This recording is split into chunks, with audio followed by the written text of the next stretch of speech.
டாஸ்மார்க் 5000 கடையில 500 கடையை பேருக்கு மூடிட்டு இன்னைக்கு மனமகிழ் மன்றங்கள். குடிக்கிறது மட்டும் இல்ல, என்ன வேணா பண்ணு, சூதாடு, என்ன வேணா பண்ணு, எனக்கு காசு. அதுல 1500 கோடி ரூபாய் லஞ்சம் ஊழல். எல்லாம் 2 மாசம் தான். 2 மாசத்துல எல்லாம் கம்பி என்ன போறாங்க. நம்ம கட்சிக்குள்ள இருக்கின்ற குழப்பங்களுக்கு காரணமே இந்த மோசமான திமுக தான். அது மட்டும் மனசுல வச்சுக்கணும், ஒவ்வொருத்தரும் மனசுல ஏற்றிக்கணும். கட்சியில இன்னைக்கு குழப்பம் வரதுக்கு காரணமே திமுக தான். திமுகவுடைய கைகூலிகள் தான் அங்க ஐயா சுத்திட்டு இருக்கிறாங்க. அவங்களுடைய சூழ்ச்சியால் தான் இன்னைக்கு இவ்வளவு குழப்பங்கள் நம்ம கட்சிக்குள்ள வந்திருக்குது. இல்ல, நீ மறந்துடாதீங்க, அந்த கோபம் எனக்கு இருக்குது, அதிகமா உங்களுக்கு இருக்குமா?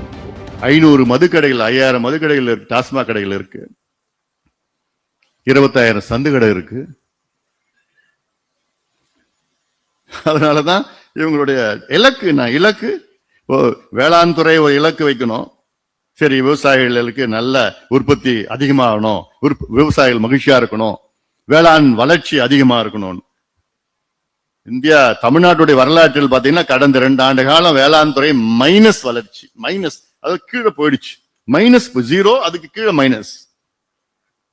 கடந்த ஆண்டு முந்தைய ஆண்டுக்கு பார்த்து தமிழ்நாட்டுடைய வேளாண் வளர்ச்சி 3.8% மைனஸ்.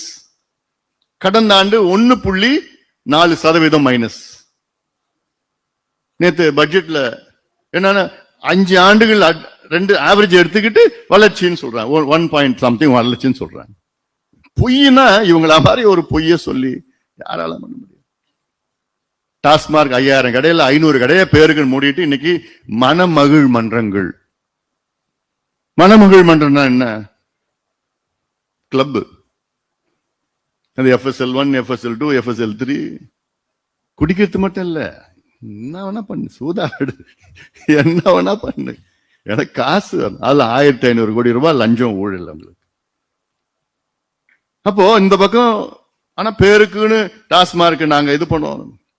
இவங்க திமுக அரசு மதுவை விற்கிறது இல்ல, மதுவை திணிக்கிறார்கள். திணிக்கிறார்கள். இதெல்லாம் ஒரு பாடம். ஏன்னா இது கலாச்சாரம், மது கலாச்சாரம், போதை பொருட்கள் கலாச்சாரம்.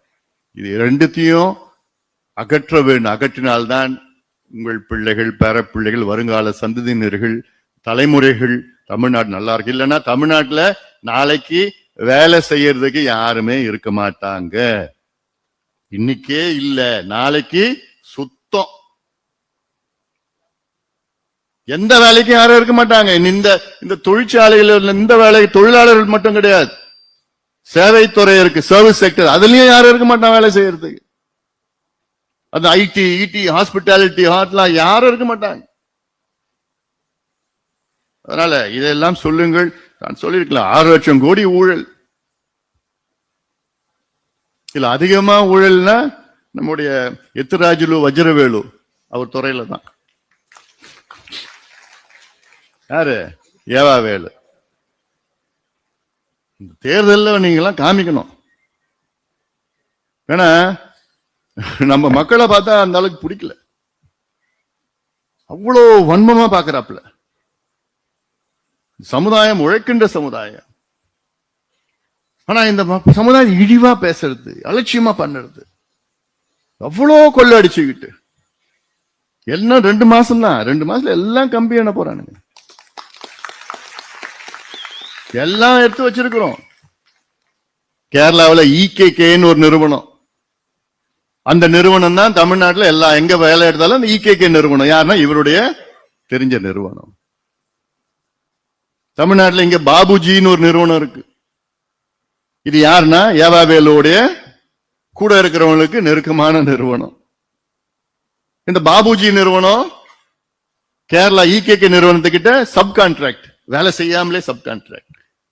இப்பதான் தொடங்க நிறுவனம். இப்ப பார்த்தா ஒரு வருஷத்துக்கு 500 கோடி 600 கோடி கான்ட்ராக்ட். இதெல்லாம் ஏகப்பட்டதெல்லாம் இருக்கு, எடுத்து வச்சிருக்கோம். நிச்சயமா அதெல்லாம் விசாரணை நடக்கும், CBI விசாரணை நடக்கும், உறுதியா நடக்க போகுது. எல்லாமே மாட்ட போறாங்க. ஏன்னா இவங்க எல்லாம் இதுல கொள்ளடிச்சுக்கிட்டு ஏதோ தேர்தல் நேரத்தில் காசு கொடுத்து ஜெயிச்சிடலாம். இவருக்கு 47 தொகுதிகள் பொறுப்பான், 47 சட்டமன்ற தொகுதி பொறுப்பான் ஏவாவேலுக்கு, எல்லாம் நம்ம பகுதியில். இந்த மாதிரி கொள்ளடிச்சு பாபுஜி நிறுவனம், EKK நிறுவனம், இந்த ஆந்திரா நிறுவனம், இந்த நிறுவனம் வச்சுக்கிட்டு இவங்க எல்லாம் கொள்ளடிச்சு கான்ட்ராக்ட் வச்சுக்கிட்டு நான் கேட்கிறேன், அதாவது இந்த வரைக்கும் இந்தியா தமிழ்நாட்டு வரலாற்றுல அடுத்த ஆண்டு பட்ஜெட் பணத்தை எடுத்தது இந்த ஆண்டுக்கு பயன்படுத்துறாங்களாம். நீ இருக்க மாட்டியா அடுத்த ஆண்டு பட்ஜெட்ல? நாங்க தான் இருக்க போறோம். 2000 கோடி அடுத்த ஆண்டு பட்ஜெட்ல இருந்து இப்ப அப்ரோப்ரியேட் பண்ணி இந்த ஆண்டு பட்ஜெட்டுக்கு பயன்படுத்துறாங்களாம். இந்த ஆண்டு கிழிச்சிட்டாங்க இவங்க.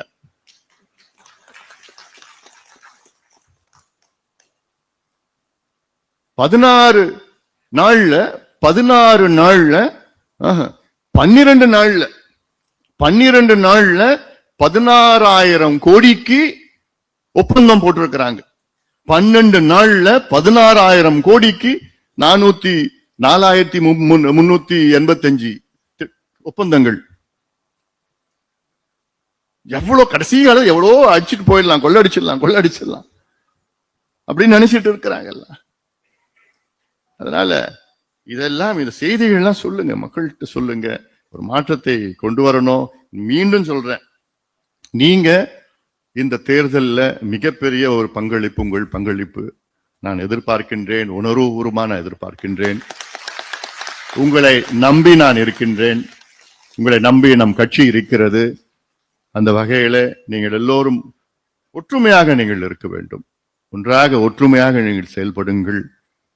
இவங்க அவங்க அதெல்லாம் எதுவும் வேண்டாம், நம்ம எல்லாம் ஒரே அணியில ஒற்றுமையா நீங்க எல்லாமே சேர்ந்து.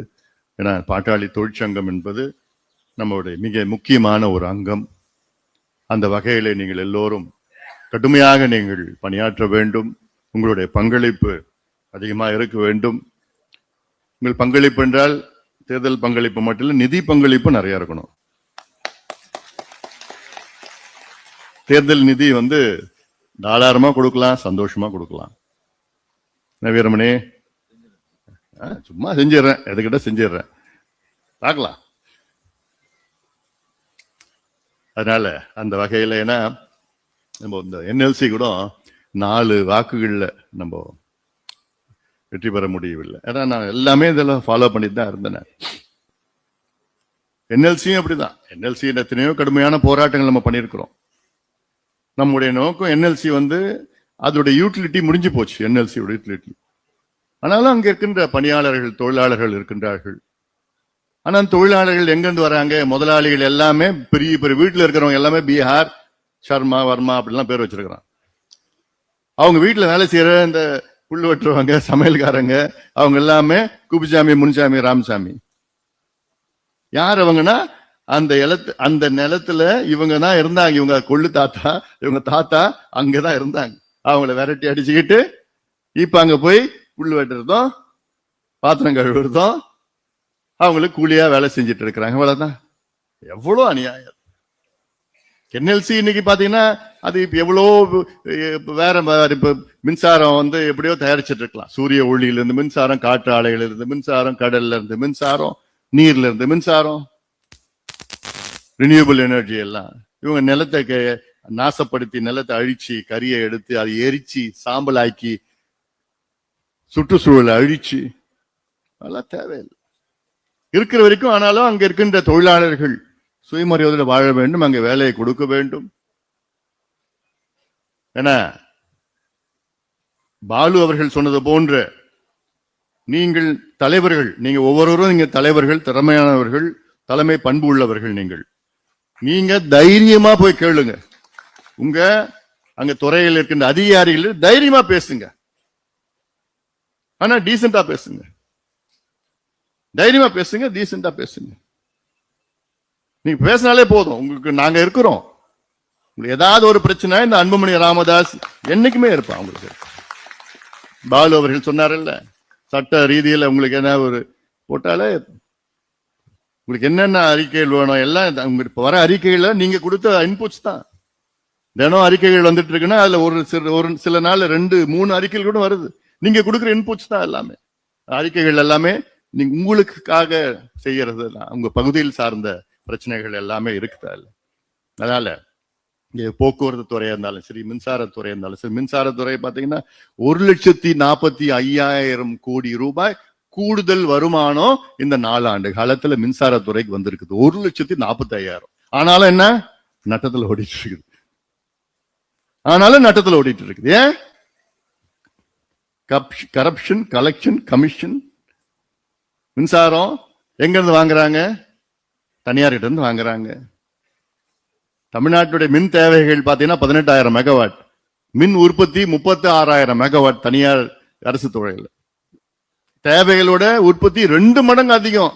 ஆனாலும் இவங்க என்ன பண்றாங்க? யார்கிட்ட இருந்து அதிகமா வாங்குற? தனியார் துறையிட்ட இருந்து வாங்குறாங்க. எவ்வளவு வாங்குறாங்க? 9 ரூபாயில இருந்து 15 ரூபாய் வரைக்கும் ஒரு யூனிட். அதே மின்சாரம் அரசு துறையில உற்பத்தி செய்யறது எவ்வளவு தெரியுமா? 3 ரூபாய். 3 ரூபாயில உற்பத்தி செய்கின்ற மின்சாரத்தை இவங்க தனியார் துறையில 9 ரூபாயில இருந்து 15 ரூபாய் வரைக்கும் ஒரு யூனிட் வாங்கி அதுல எவ்வளவு உங்களுக்கு கமிஷன் வருது? பாதி வரும். அதுக்காக தான், அதனாலதான் நஷ்டத்துல ஓடிட்டு இருக்குது. திமுக அரசு இந்த 4 ஆண்டு 5 ஆண்டு காலத்துல ஒரு புதிய மின் திட்டம் கூட கொண்டு வரல. ஒரு புதிய மின் திட்டம் கொண்டு வரல.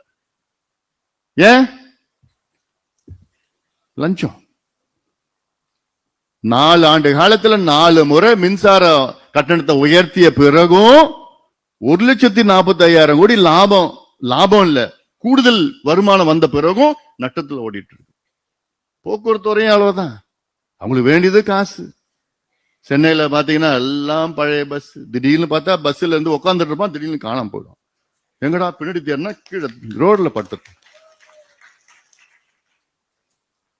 அன்னைக்கு பார்த்தா கண்டக்டர் காணும். இதுதான் தமிழ்நாட்டுடைய நிலை. வெக்கக்கேடு. வெக்கக்கேடு. ஒவ்வொரு துறையும் இப்படிதான் இருக்கு. ஒவ்வொரு துறையும் இப்படிதான் இருக்கு. அதனால இதெல்லாம் நீங்கள் மனசிலே வைத்து இந்த செய்திகள்லாம் எல்லாத்துக்கும் சொல்லுங்க, பகிர்ந்து கொள்ளுங்கள். ஒரு மாற்றம், அவசியமான மாற்றம், அரசியல் மாற்றம் தமிழ்நாட்டுக்கு வர வேண்டும். இந்த மோசமான திமுக ஆட்சியை தூக்கி எறிய வேண்டும். மறுபடியும் சொல்றேன், நம்ம கட்சிக்குள்ள இருக்கின்ற குழப்பங்களுக்கு காரணமே இந்த மோசமான திமுக தான். அது மட்டும் மனசுல வச்சுக்க, நீங்க ஒவ்வொருத்தரும் மனசுல ஏத்திக்கங்க. நம்ம கட்சியில இன்னைக்கு குழப்பம் வர்றதுக்கு காரணமே திமுக தான் காரணம். திமுகவுடைய கைகூலிகள் தான் அங்க ஐயா சுத்திட்டு இருக்கிறாங்க. அவங்களுடைய சூழ்ச்சியால் தான் இன்னைக்கு இவ்வளவு குழப்பங்கள் நம்ம கட்சிக்குள்ள வந்திருக்கிறது. இல்ல, நீ மறந்துடாதீங்க. அந்த கோபம் எனக்கு இருக்குது, அதிகமா உங்களுக்கு இருக்கணும் அந்த கோபம். அதனால இதெல்லாம் உணர்வுபூர்வமான இந்த கோபம். இதை நீங்கள் 2 மாசம் தேர்தல், 2 மாசத்துக்கு அந்த கோபம் அப்படியே வச்சுக்கிட்டு வீட்டுக்கு அனுப்பணும். அந்த கோபத்தோட நீங்கள் எல்லாம் பணியாற்றுங்கள். ஆட்சி மாற்றம் நிச்சயமாக உங்கள் மூலமாக வர வேண்டும் என்று இந்த நேரத்தில் கேட்டு, இந்த குறுகிய காலத்திலே நம்முடைய பாட்டாளி தொழிற்சங்க பேரவையின் மாநில பொதுக்குழுவை மிக சிறப்பாக நடத்திய அனைத்து தலைவர்கள், நம் பேர் எல்லார் பேரும் சொல்லணும், வீரமணியும், சின்னசாமி, ராமசுந்தரம், சேகரர், எல்லார் பேரும் நான் சொல்லி எல்லாருக்கும் இருக்காங்க. அத்துணை நிர்வாகிகளுக்கும் என்னுடைய நெஞ்சார்ந்த வாழ்த்துக்கள், பாராட்டுகளை தெரிவித்து நன்றியோடு அமர்கின்றேன். வணக்கம்.